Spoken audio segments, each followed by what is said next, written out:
Hi, I'm Matteo. Welcome to this video. Today I want to talk about a project that kept me occupied for a while, a project I call Transforming the Impossible for reasons we'll see in a moment. First of all, this is a real story. The session is about the learnings and the situation I was directly involved in during the project, but the obvious names and references, of course. This means it is realistic, and its learnings can be applied to any industry, and I reckon it can happen to everyone. It's a bit like the Phoenix Project, if you like. It all starts in February 2019, when I'm called in to help a long-standing team, which we will call the team, in their journey with some fresh new leadership. I'm based in the UK, and while they are co-located in India, they work UK hours, so time zones are not an issue in this case. However, the impact of not being physically present within the team was quickly evident after the first few weeks. The landscape was interesting. I was operating in a mid-sized division within a large, non-technological enterprise. Each division can operate with large freedom of movement here, so there is no forced technology choice or mandatory stack to use. The only constraint was the use of shared foundational services like the cloud subscriptions, which are common to all the divisions.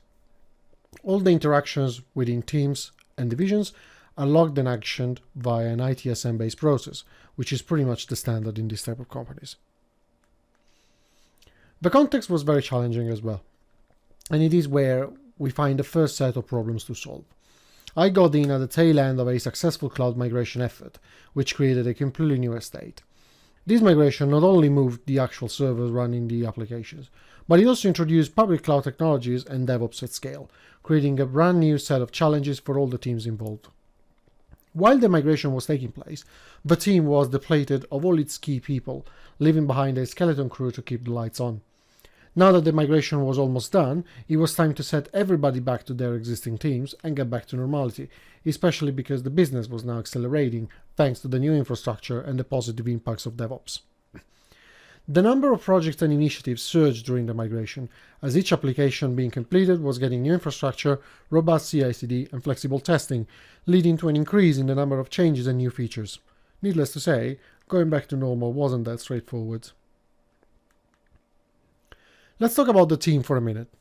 To make sure the development teams are kept productive and not distracted unnecessarily, the mission of the team is to remove friction and to enable a smooth and simple interaction amongst development teams, business users, and other areas of the organizations, like the shared services team.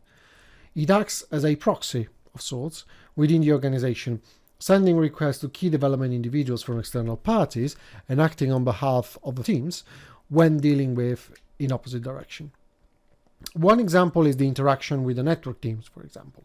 Whenever you need a firewall request or a proxy whitelisting amendment, all these requests are sent to the team, which will then create the appropriate request and follow through the implementation and testing on behalf of the original requester.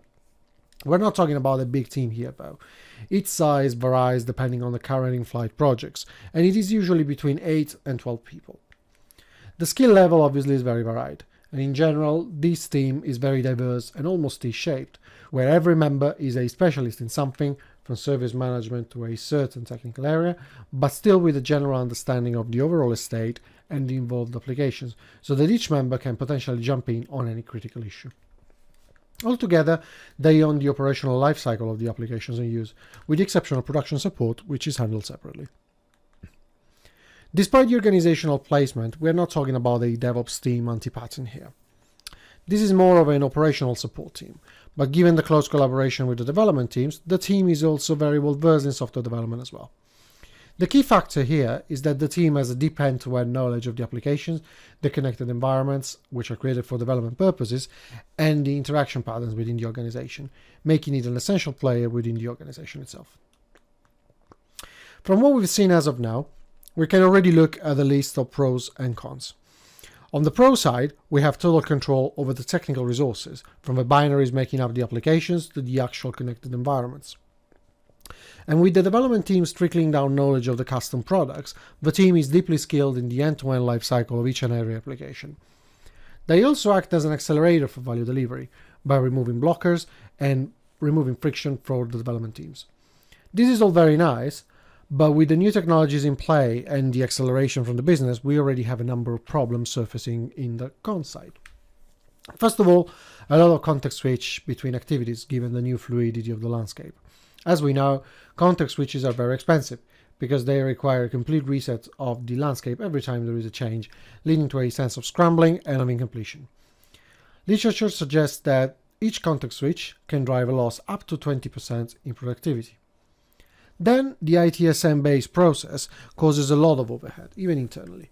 Having people spending so much time on tickets and fields, it's definitely not helping anyone, and it's definitely not a good use of time. Eventually, teamwork is not fully embraced, because there is a continuous stream of one-to-ones, informal chats ending up to the same bottleneck people, some form of processes for escalation, and more. There is no standard way of handling communication. Unfortunately, these are not all the problems that I had on my plate. There were some more, and they weren't as easy to fix, like technology or processes. A deep command and control wasn't my top concern. This team was historically used to a heavy-handed command and control style of management, which was clearly not up to the task anymore. Also, when things got difficult, the survival instinct immediately kicked in, freezing the stream and having certain members always waiting for a formal order. As I said, it was my top concern because in this day and age, and with the growing demands from the business, command and control is definitely no longer fit for purpose, as well as not making people either happy or productive.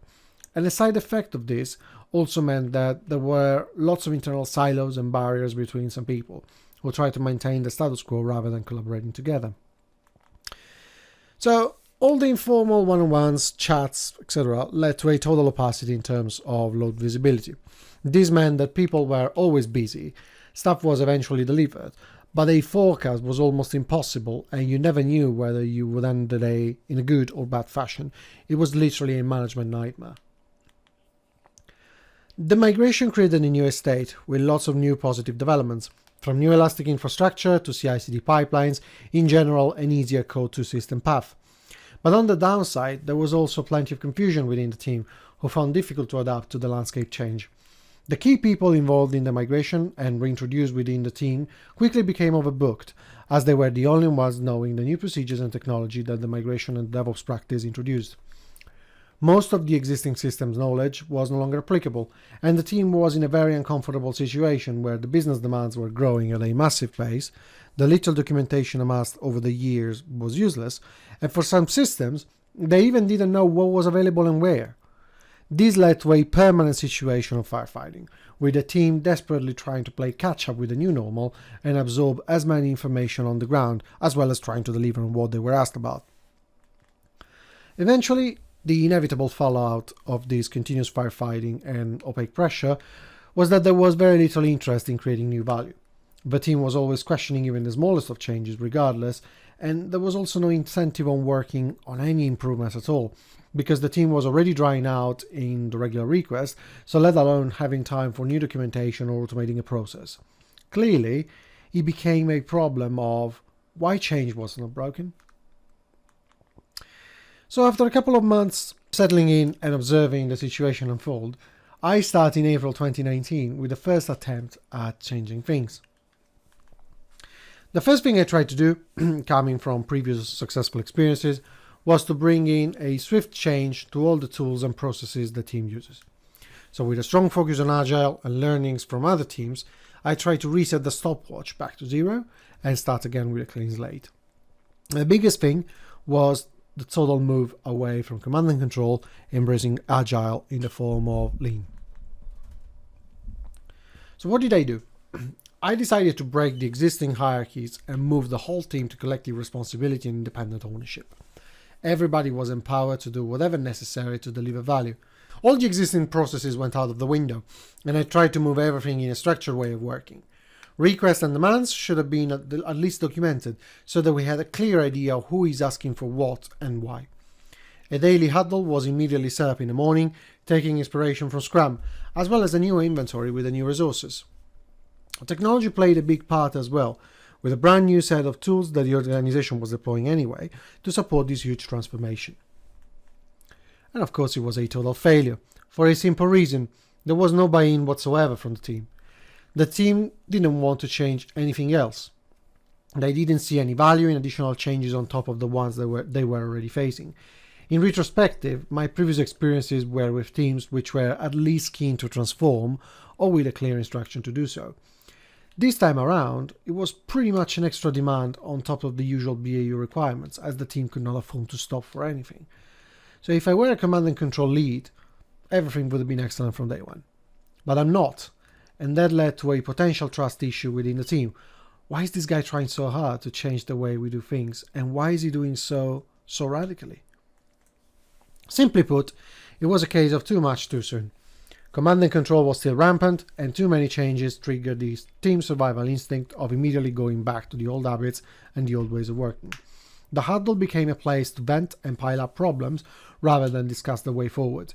It was very difficult to get any value out of it, because everybody had some fuel to add to the bonfire. Clearly, it's all about trust. You need trust, and you need it bottom up. Change is not welcome in the human nature, and a simple promise of a move to Agile was not good enough in this circumstance. Trust only becomes natural after you prove yourself within a group, and it takes time. Having me coming in after a few weeks and turning the world upside down with a promise of improvement obviously did not help. Also, Conway's law is always true no matter what. If all teams, including the team, kept communicating by ticket, and even between team members it was a continuous back and forth of either one-on-ones, emails, and other methods, they were definitely not going to go anywhere. You need to understand your people. Having really high standards is very good, but at the same time it's essential to have a clear ladder on how to reach these standards. In this case, the team was already overwhelmed. Having a new lead coming in from a different country, trying to turn the world around at a very difficult time where the team was already feeling very demotivated. In hindsight, it was an approach doomed to fail, but I could not see that. If you're not in the same office, face to face, then you are at a massive disadvantage. First of all, you miss all the water cooler conversations you might have in an office environment, which are a key aid in building a relationship with them. You will also miss all the non-verbal clues when talking to someone, leaving out all the unspoken reactions you could spot in a face-to-face conversation. These missing bits are the ones that usually give a person the non-written information on how you want to get to a certain goal, if and how much you're demanding, etc.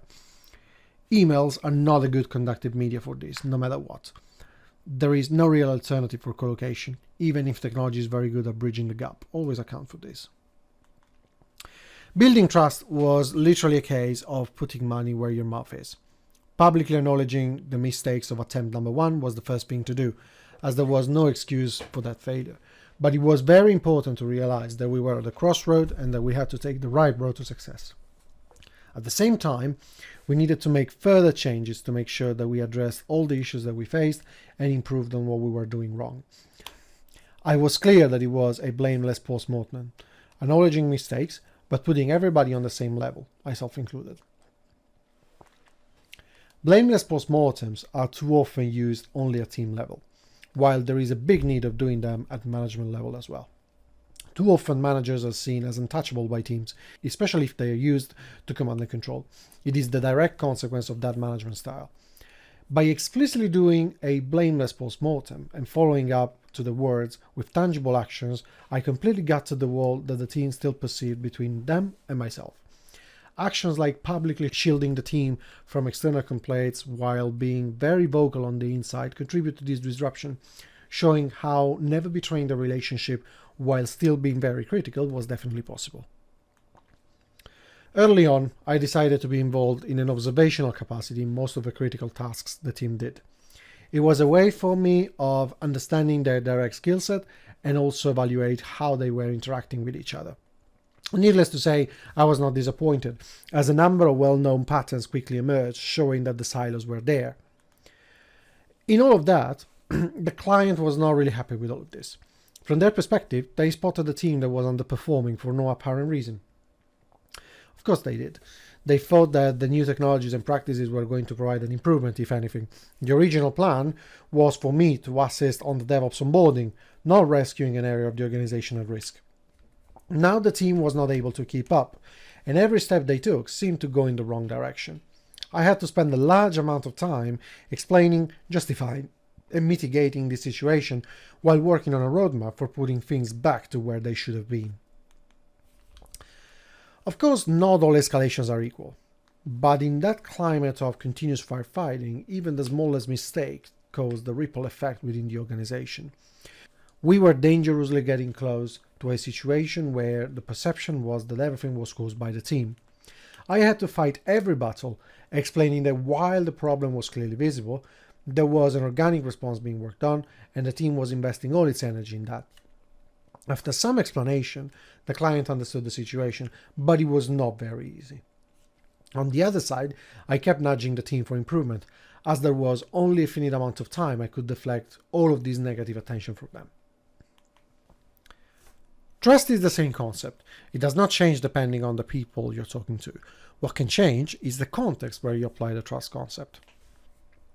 For example, being trustworthy to the team means using effective delegation and being able to let go of certain topics and tasks, knowing that they will eventually be completed or delivered.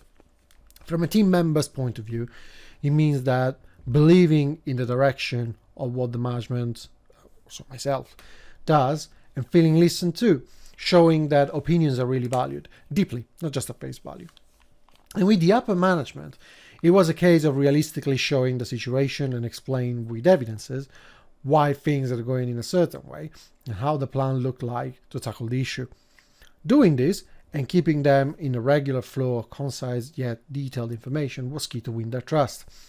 Things don't always go to plan, but as long as you are realistic and transparent, you have all the right tools in your kit.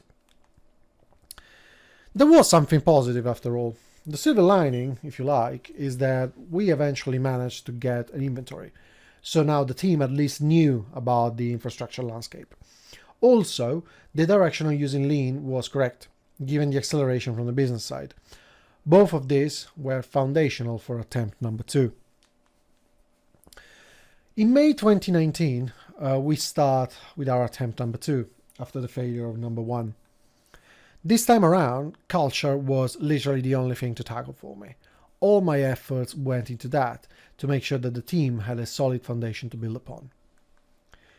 So I tried to introduce a new way of communicating, visible chats rather than one-on-ones, using the new tools the organization introduced.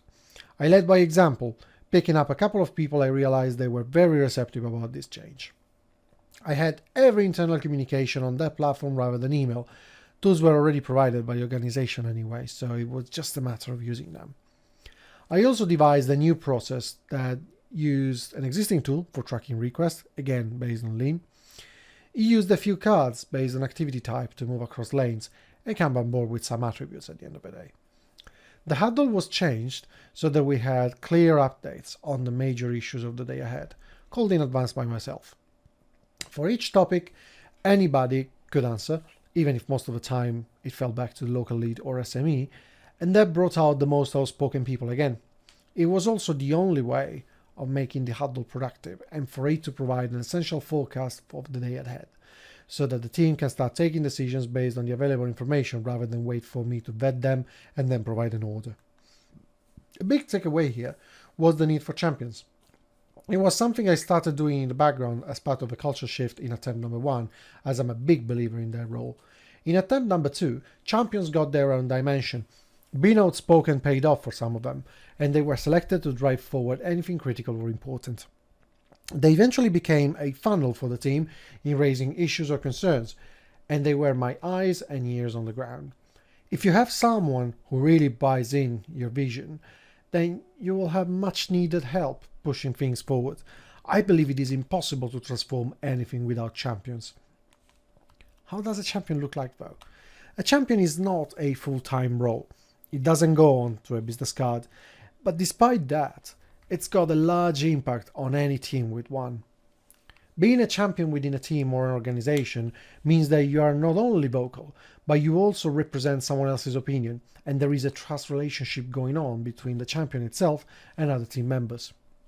A champion is usually a mid-seniority individual and prone to experimenting. Technical level doesn't really matter here. It all goes down to these psychological traits. Within a team they are essential though. Not all personalities are the same, and some people are less inclined to speak up, especially if challenged by management, so having champions ensures that all the voices are heard. I finally started seeing some results. The culture shift was finally showing roots, and people were starting to network thanks to the new process, the communication shift and the champions. The team was finally a team firing on all cylinders, with a predictable output and finally some clear visibility. The gaps in know-how were being filled by the champions, and the people who worked on the migration helped in that as well, so that the whole team could finally be productive at least as much as they used to be. That said, it was only a partial success. Why was it partial then? Well, it didn't last for too long. The safety net kicked back as soon as I went away for the short break. Long story short, I ended up answering emails in a hotel lobby during my holidays. The champions did not last too long in full excitement, and with me away, they slowly got back to the old habits. I got back after 10 days, and there were as many messages in the shared communication system. Who worked on the migration quickly became the bottleneck again, as they were being pulled left, right and center, as they knew all the intricate details of the systems. As soon as I got back, things managed to be reverted to the new situation within a week though, showing that it was not a permanent regression and that there was willingness to change now, after the first results and the champions present. They just needed a bit of a nudge. Usage also shown some weakness in how the requests were modeled within the new tool. There was still too much burden and too many changes to deal with. It needed to be slimmed down even further.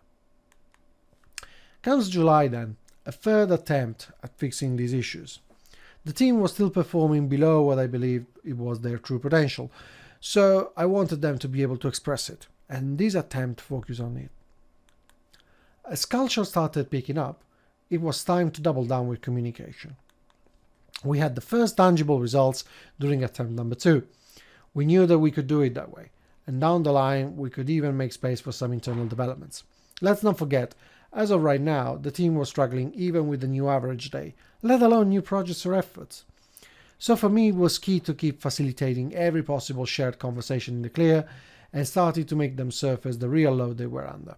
I was adamant that it was not to judge them, but actually to shield the team if needed.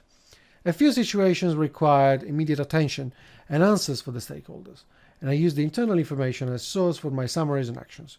Not for a single moment anyone was mentioned individually, but the individual information helped create a coherent picture to show the right levels. Once I reported back to the team what happened, that led to an extra increase in communications. In terms of actions, well, what else did that happen? Definitely a third attempt at a tool-based process to handle the requests. Third time lucky, you might say, but this time around it was really bad burn. I slimmed down everything to one card and a title and a description. And on the board, there were only a few columns to track the status. That was it. Also, the huddle was twice a day now. First time in the morning, and a second one in the afternoon to better align the work streams and process any change of direction or priority shift happening during the day. With these two in mind, the SMEs and the champions were now fully empowered to take decisions backed by the common knowledge of the team and the reassurance that I was providing feedbacks and support as needed. The huddles were also used as a final form of cross-check or request for approval, either from me or the SMEs. Finally, conversations and decision-making were happening in the clear, with team ownership and collective responsibility. So, success, you could say. This third attempt finally unlocked the team, thanks to the combination of people and process. People embraced the new culture and a new way of communication. The new process and its tool enabled them to do much more than they used to in the old days. It took a few months, but now the team was starting to show the full potential they had and how to put it in practice. I started doing the twice-a-day huddle after reading a politician's autobiography of all places.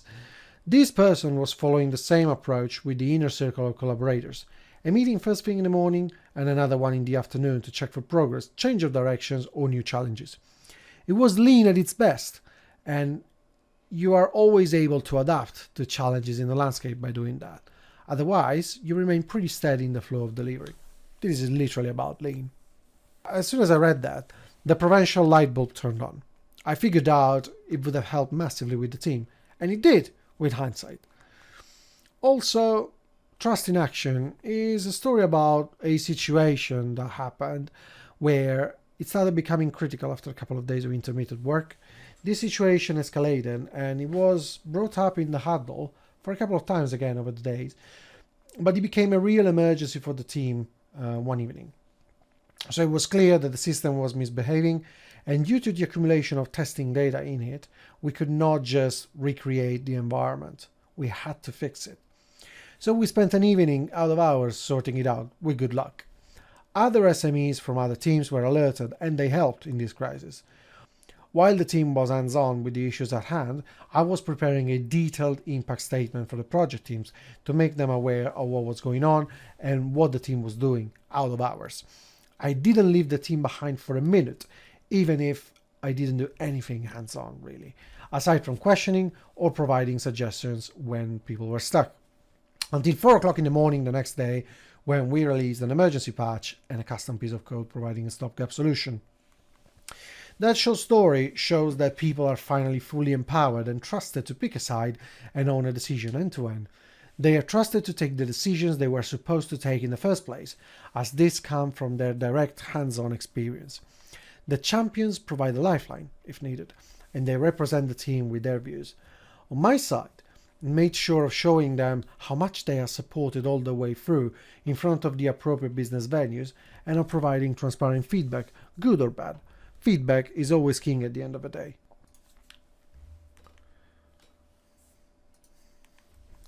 I stand by my decision of picking up Lean as a process.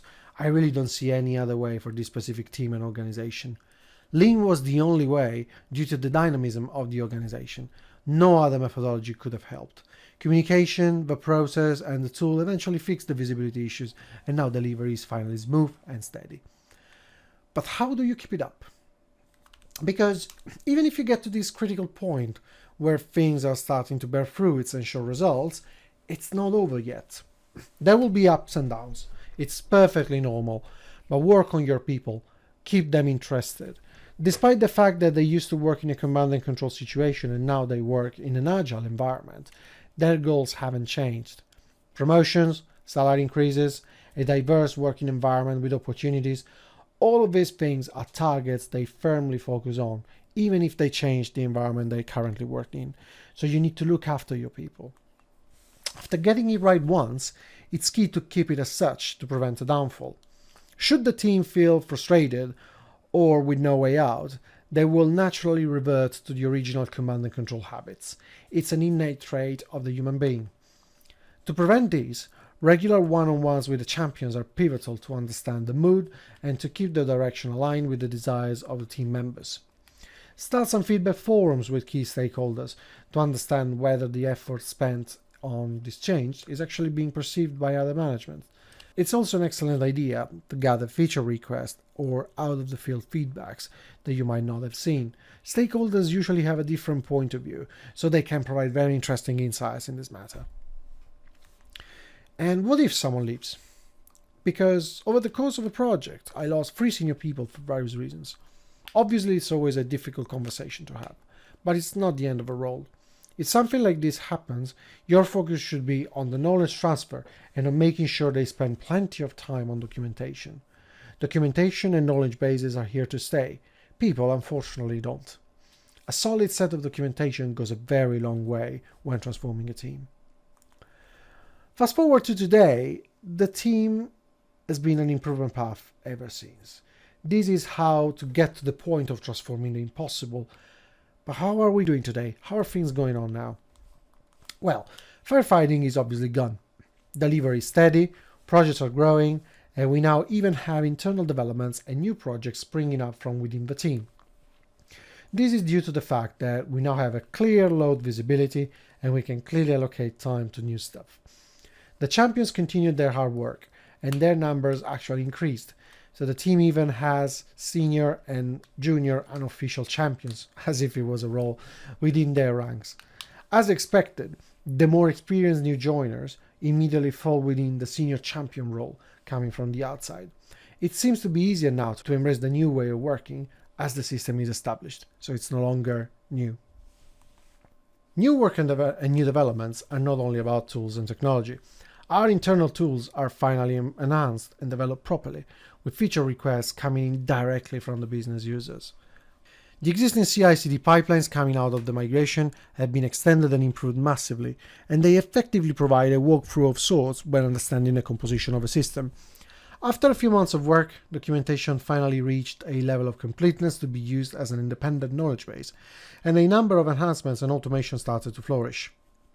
We also reduced the amount of time a new person spends in knowledge transfer sessions thanks to that.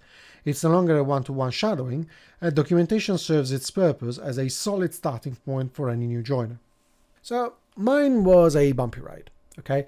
And after this journey, I think it's time to summarize. There are a number of key takeaways, in my opinion, that I would like you to focus on. If you ever end up in a situation like this, I try to list the key item I wish I knew earlier. The first one is to never take anything for granted, ever. Not even in the current technology industry climate, where everyone is trying to approach innovative practices. Completely greenfield implementations are quite hard to come by, so most of the time you will fight against human innate traits. In our case, it's all down to the psychological impact of change on the human being, so make sure that the vision is clear and that there is a full buy-in before starting on any change. Culture is key. Culture is your cornerstone. First of all, Conway's law always applies. By Conway's law, organizational structures mirror the communication structure of an organization. If you only communicate via email, don't expect agility, not even with the best of tools. If command and control is loved, Agile on its own will fail. I can't think of anything more distant than collective ownership and command and control. If the team is used to have lunch all together, then don't expect them to just bow down to your new meeting request just because it makes sense in your time zone. It's not going to happen. It's going to be pushed back. Always think about culture and the cultural impact of your decisions. Connected to culture is communication. Chats are a vital tool for any team. Having them in the clear helps people, even just by passive observation. It's akin to observing during a face-to-face conversation at the end of the day. If you're not co-located, then chats give you a clear visibility on loads and on opportunities to either chip in with personal experience or ask questions, no matter how simply they can seem. In my case, it was literally the fuel of all my decision stream, and the main reason why the whole transformation was successful. With transparent communication, it was very similar to being in the same office, with the same positive energy and engagement. Tools, in the end, are just distractions, okay? So keep your tools to the minimum required to aid the process. Don't overdo with tools. They will never solve your problem on their own.